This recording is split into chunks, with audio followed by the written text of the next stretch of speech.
Hello student, welcome to my YouTube channel. आप लोग का अपना YouTube channel SK tyre coaching centre पर स्वागत है।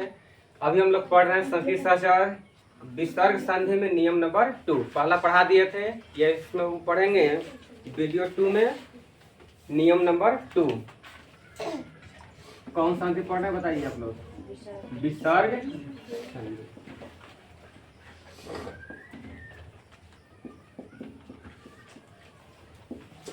विसर्ग संधि है, बताओ नियम नंबर 2।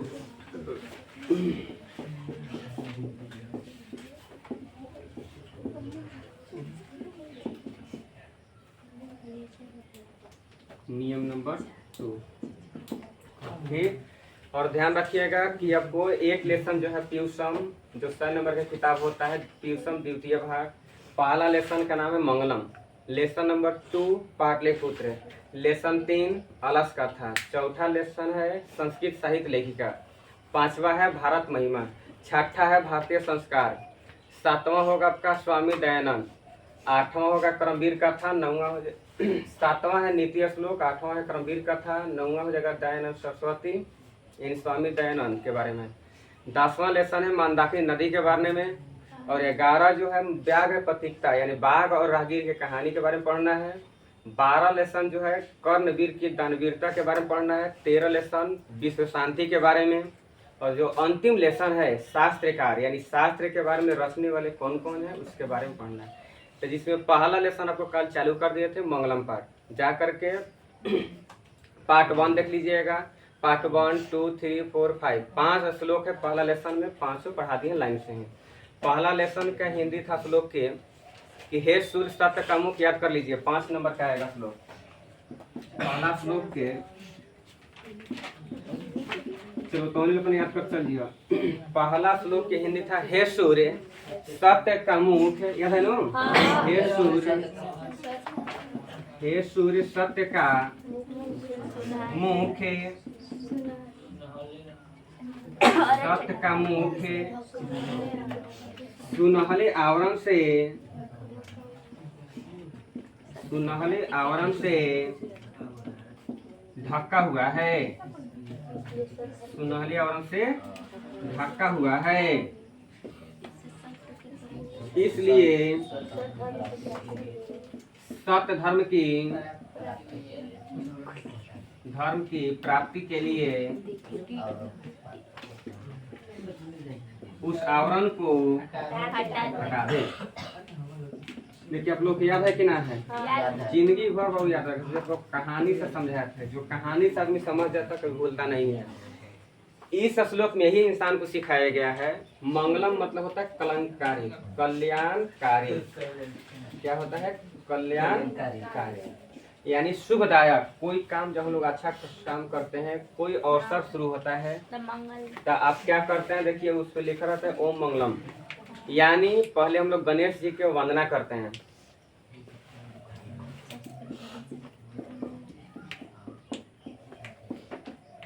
तो पहला देखिए श्लोक के यही हिंदी था कि हे सूर्य सत्य का मुख है, सुनहले आवरण से ढका हुआ है, सुनहले मतलब सोने जैसा बर्तन से ढका हुआ है, इसलिए सत्य धर्म की प्राप्ति के लिए उस आवरण को हटा दे। इस श्लोक के कहने का मतलब ये था कि इंसान को ये सिखाना चाहता है कि जो दुनिया में कि सभी जगह क्या है कि सभी जगह घूसखोरी के जमाना है, हर चीज का कीमत लिया जा रहा है ना बात है? हर जगह क्या है? घूसखोरी है। कोई काम करिएगा आपको पैसा लिया जाएगा। तो वही इसमें व्यक्ति जो है भगवान से प्रार्थना कर रहे हैं कि हे सूर्य सत्य के जो मुंह है सोने जैसा बर्तन से ढका हुआ, क्या करें? उसको हटा दें, ताकि हम लोग क्या करें? श्रद्धा की प्राप्त कर लें। यानी कहने का मतलब कि कोई व्यक्ति सच्चाई तक तभी पहुंचेगा जब सुनहले आवरण को उसको हटाना पड़ेगा। फिर श्लोक नंबर 2 के हिंदी था इन जंतुओं की आत्मा हृदय रूप की गुफा में समाहित है। जो महान लोग बोला याद है ना तू लोग के? बोलो क्या बताए थे? जितना बात सुन ले रहिएगा, जैसी ऑब्जेक्टिव का क्वेश्चन कराएंगे लेसन 1, एक भी क्वेश्चन नहीं छूटेगा। जितना बकवास कर रहे हैं आपका सब क्वेश्चन काम आने वाला है। श्लोक नंबर 2 इसका हिंदी था बाबू कि इन जंतुओं की आत्मा, इन जंतुओं की आत्मा याद कर लीजिए बढ़िया से। इन जंतुओं की आत्मा हृदय रूपी गुफा में समाहित है, समाहित है, जो छोटा से भी छोटा, छोटा से भी छोटा और बड़ा से भी, बड़ा से भी बड़ा, इन जंतुओं की आत्मा हृदय रूपी गुफा में समाहित है, जो छोटा से भी छोटा और बड़ा से भी बड़ा, जिसे वश में, जिसे वश में नहीं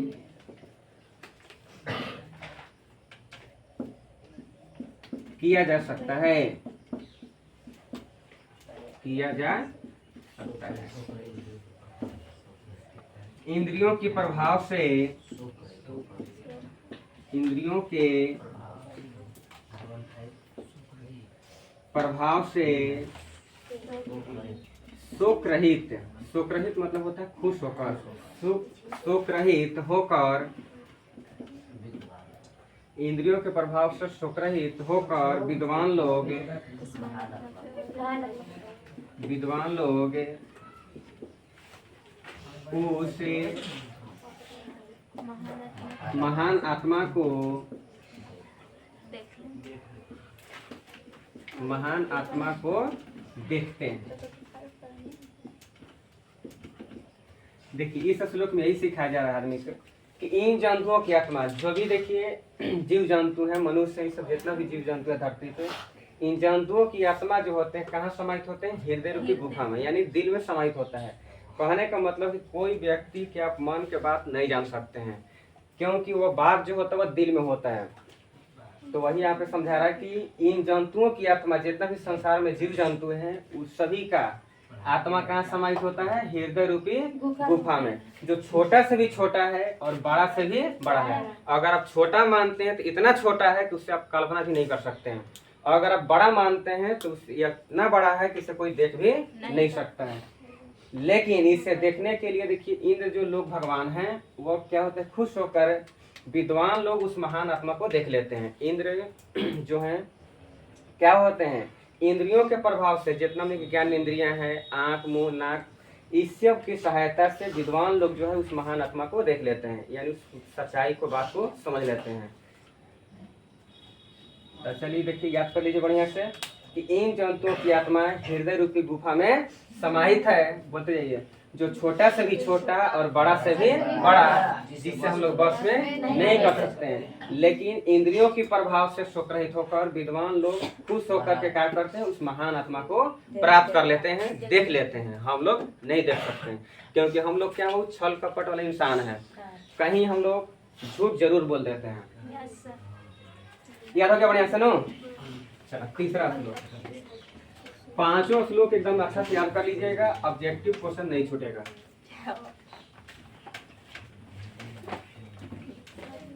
पढ़ना है सांधे, लेकिन सुन लीजिए पहले थोड़ा सा।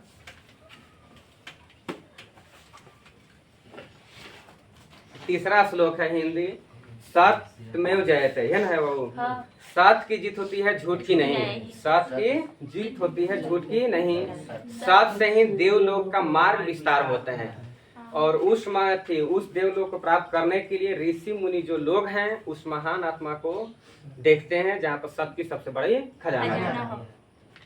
यहाँ पे कहा जा रहा है श्लोक नंबर 3 में कि सत्य की जीत होती है, सत्य की जीत होती है, झूठ की नहीं। याद कर चलिए लोग, झूठ की नहीं। सत्य की जीत होती है, झूठ की नहीं। और सत्य से ही देव लोग का, यानी भगवान लोग का मार्ग मतलब रास्ता विस्तार होता है, यानी भगवान तक आपको जाने की रास्ता मिल जाता है स्वर्ग में। स्वर्ग में बाकी जाने के बाद फिर बहुत लौटना ना है। सत्य की जीत होती है, झूठ की नहीं, और सत्य से ही देवलोक का मार्ग विस्तार हो जाता है। उस देवलोक को प्राप्त करने के लिए, बोला क्या बताया था, प्राप्त करने के लिए ऋषि मुनि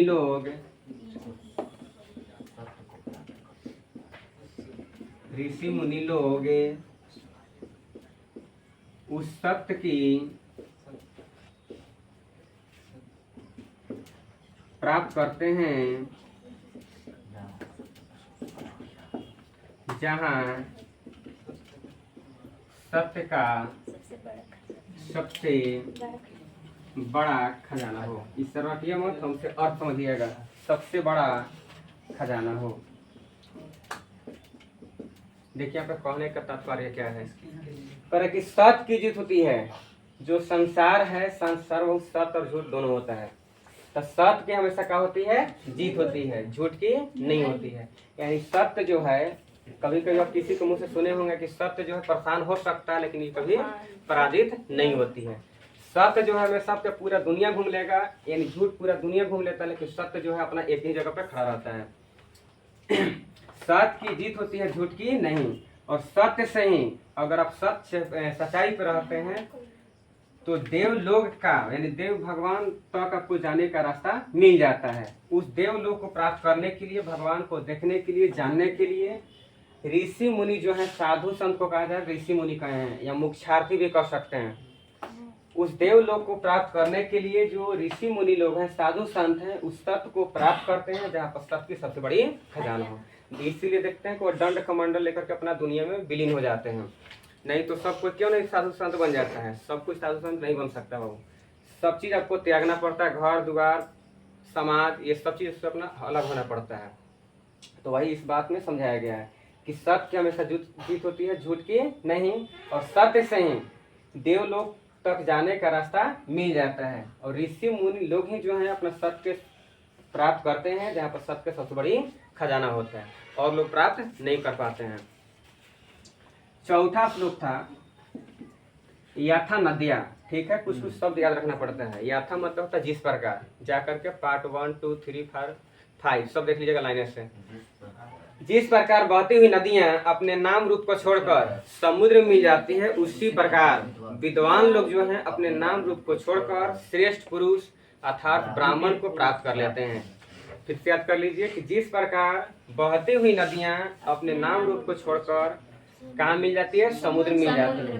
कहने का मतलब है कि जिस प्रकार बहती हुई नदियां, अगर गंगा यमुना नदी जितना भी है, सरस्वती, अपने आप में नदी तब तक कहलाती है जब तक वो महासागर में नहीं मिलता है। और जैसे अगर महासागर में मिल जाती है समुद्र में, तो वह कभी नहीं कह सकता कोई कि गंगा का पानी है या यमुना का पानी है या गोदावरी का है, कोई नहीं कर सकता। उसी प्रकार विद्वान लोग जो हैं अपने नाम रूप को नहीं देखते हुए सब चीज त्याग करके क्या होते हैं, विद्वान पुरुष को प्राप्त कर लेते हैं। अर्थात किसको प्राप्त कर लेते हैं, विद्वान यानी पंडित को प्राप्त कर लेते हैं। समझ में आया। पांचवा श्लोक एक और था जो आपको जीवन में याद कर लेना जरूरी है, ठीक। पांचवा है कि मैं अज्ञानी हूँ, दूसरा ज्ञानी है। यानी पूरा वेदों को जानने वाला इंसान को ज्ञानी कहा जाता है, और ऐसे जो अपना बकवास करे वो अज्ञानी है। जो ज्ञान उसी का सच्चाई माना जाता है जो वेद, किताब, संसार, शास्त्र के बारे में सब चीज जानता है। जैसे पंडित हो गए तो पंडित बहुत कुछ जानता है। तो पांचवा श्लोक यही हिंदी है कि मैं अज्ञानी हूँ, दूसरे ज्ञानी है। ऐसा महान लोग मानते हैं, मूर्ख नहीं मानते हैं। मूर्ख जो है दूसरे के बकवास में उलझ के मर जाते हैं संसार में। वही आदमी तरक्की कर रहा है आज, जो ये सबसे दुनिया से दूर हो जाता है। कि अगर आपको कोई बेइज्जत करे तो वहां पे आप समझिए कि उसको इज्जत दीजिए, आप अपना मर्यादा में रहिए।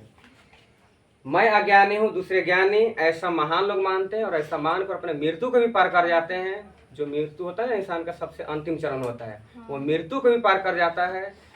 क्योंकि इसके अलावा इस भाव सागर को पार करने का कोई दूसरा रास्ता नहीं है।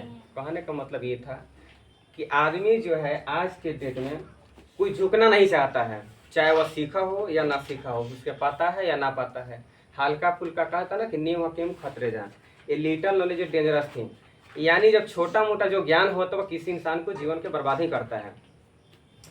तो इसमें ये कहा गया कि इंसान को कभी घमंड नहीं करना चाहिए। आपको अगर कोई बेइज्जत भी कर रहा है तो समझिए कि हमें भाई कुछ मिलेगा, यहाँ पे सीख मिलता है, आदमी को सीखना चाहिए कि हमें कुछ तो कम से कम कमी तो खोजा है।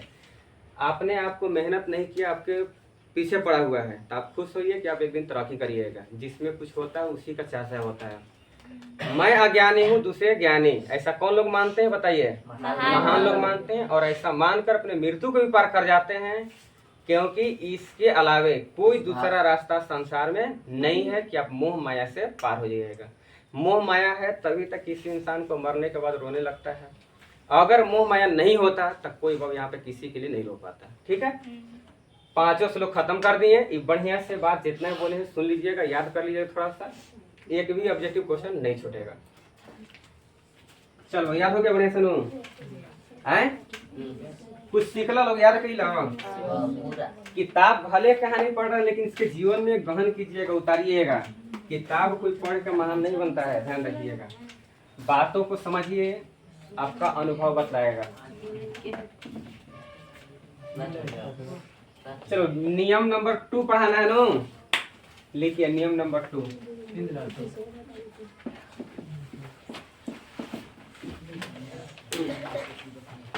यदि पेज नंबर 17 निकाल लीजिएगा, संस्कृत सहचर। दूसरा नियम पढ़ा रहे हैं जिसका नाम है सूत्र के वास शरीर। लेकिन आपसे सूत्र का नाम नहीं पूछा जाता। इससे बड़े बड़े क्लास में कभी हो सके तो प्रोफेसर बने तो पूछ सकता है कोई। आपको बस पढ़ने और बनाने से मतलब। यहाँ पे क्या बोले थे बाबू? यदि विसर्ग के बाद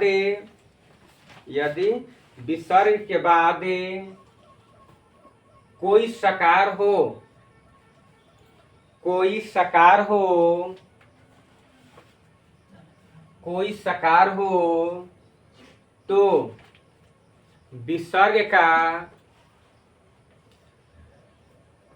तो विसर्ग का वही सकार हो जाता है। तो विसर्ग का वही सकार हो जाता है। तो विसर्ग का वही सकार हो जाता है। जैसे किताब निकालिए, खुद से बनाइएगा। पहला वो क्वेश्चन है, दुख प्लस में शासन। देख के मत उतार लगे, पहले सीखो। इधर किताब बंद रखो ना, उधर आता। दुख प्लस में शासन, यहाँ पे समझिएगा। करा कि विसर्ग के बाद, ध्यान दीजिए, विसर्ग है, विसर्ग के बाद कितने देखिएगा, दाहिने साइड। तो विसर्ग है तो विसर्ग तो फिर पहले आ जाएगा। विसर्ग के बाद यानी प्लस के दाहिने साइड। विसर्ग के बाद अगर कोई सकार होता है, सकार मतलब जो स से बनल है, और स कहने का मतलब यहाँ पे तीनों चलेगा, तलावे स, मूर्धन्य स और दंती। ठीक है, सकार आ जाता है तो वही विसर्ग के स्थान पर सकार हो जाए। कहने का मतलब है कि जब भी विसर्ग के बाद यहाँ पर स से ही बना लाएगा, चाहे कोई भी स हो, मूर्धन्य स हो या तलावे स हो या दंत स हो, तो वही विसर्ग क्या हो जाएगा, सकार हो जाएगा। कहने का मतलब अगर तलावे स है तो एक और तलावे स बढ़ेगा। अगर यहाँ पे मूर्धन्य स रहता है यहाँ पे क्या हो जाएगा, एक मूर्धन्य स जुड़ जाएगा। अगर यहाँ पे दंती स रहेगा क्या हो जाएगा, एक और जुड़ जाएगा। जैसे मैं समझिए हो, यहाँ बताओ कौन सा है, स का तलावे स है। तो विसर्ग के स्थान पे अपने से एगो सकार आ जाएगा। तलावे सा तो तलावे स ही आएगा। अगर मूर्धन्य स होगा तो मूर्धन्य स आएगा। अगर दंती स है तो दंती स ही आएगा। तो विसर्गवा के स्थान पर तलावे स और जस के तस सब सटा दीजिए।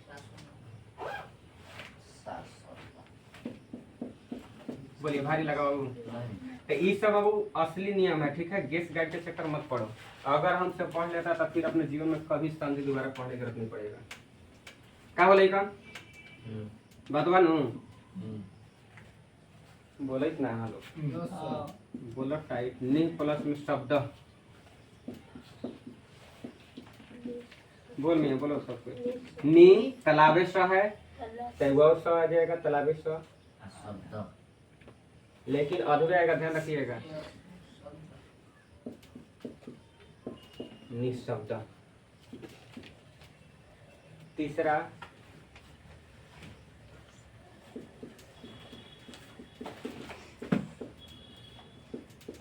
नि प्लस में संदेह, नी अच्छा दंती सा है तो आधा दंती सा आ जाएगा और संदेह सब उतार देंगे संदेह। ठीक, अब ध्यान रखिए, देखिए बाबू अगर ये ऑप्शन में नहीं रहता है, सुनिए जितना ये सब याद रहता है हमको तभी आपको हम किताब में चिट फाड़ करते हैं, पूरा किताब याद करना पड़ता है बढ़िया से। जैसे मान लो दुशासन आ जाएगा तो उस आदमी को पढ़ना पड़ेगा भाई क्या है, दु प्लस में शासन होता है तो कहीं कहीं संधि करना पड़ जाए। तो अब सुनिए क्या हो जाएगा अगर उत्तर मान लो कि तालाबे स के हम एक और स नहीं करना होता तो इसको जानते हैं ऑब्जेक्टिव में क्या मिलेगा, ऐसे रहेगा दो सब सट जाएगा, क्या हो जाएगा सब सट जाएगा। देखो किताब में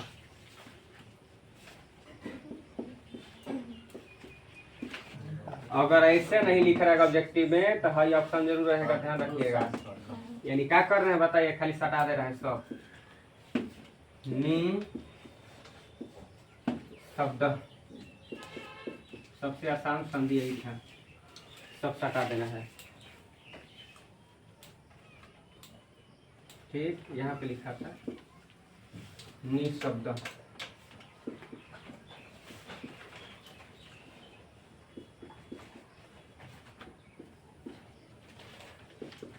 या नि संदेह। ठीक, ऐसी एक दो हम दे देते हैं, बनाइएगा अपने से।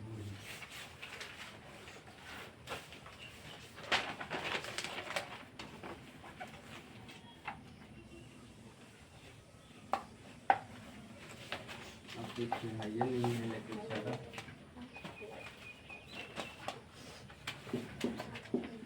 नि प्लस में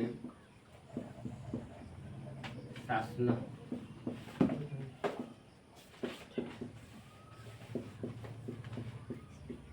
नि प्लस से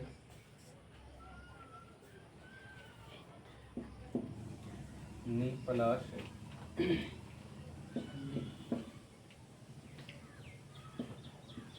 शासन। ठीक, ये बनाने के लिए दिया गया है, कैसा क्वेश्चन रखो तो बन जाएगा। ठीक है, अभी ना किसमें अर्थ निकालने लगा, कुछ कुछ ऑब्जेक्टिव अपने से देना पड़ता है, किसमें क्वेश्चन कम रहता है। चलिए बस इतना ही, धन्यवाद।